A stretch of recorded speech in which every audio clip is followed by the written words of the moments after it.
Dahil sa inilunsad na portal ng Clark Development Corporation, maaari nang mag-apply ng trabaho ang lahat ng Pilipino online kasi online na rin ang proseso nito kaya hindi na muna kailangan lumuwas ng mga aplikante. Si Efrain Gaitos ng Radyo Pilipinas para sa Balitang Pambansa.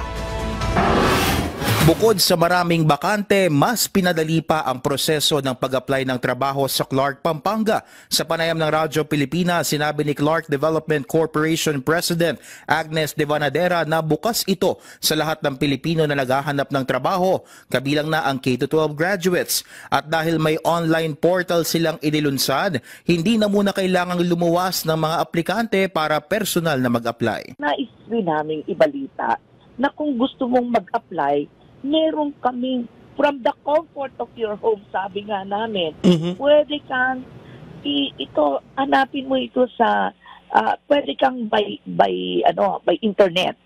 So Okay. hanapin mo yung jobs at clark.com. Sa pamamagitan ng portal, ipadadala ang aplikasyon sa 30 kumpanya para sa job matching.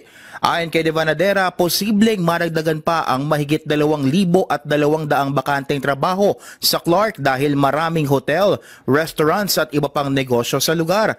Kabilang sa mga alok na trabaho rito ay call center agents, cashier, health personnel, construction at factory workers. Kung minsan, ang unang pumapasok sa isip natin, sige, mag-a-abroad ako. Ilan yung nasa-fake? Totoo. Naibenta na ang kalabaw, ang kabayo, ang naisan na ang kaisa-isang lupain, nasa-fake. Ito local, umpisa tayo sa local. Yun. At available naman dito sa Clark, Pampanga. Ang mga ganitong inisyatiba at programa ng pamahalaan ay isa lamang sa katuparan ng mga pangarap ni Pangulong Ferdinand R. Marcos Jr. na mabigyan ng trabaho ang mga Pilipino. Mula sa PBS Radyo Pilipinas, Efrain Gaitos para sa Balitang Pambansa.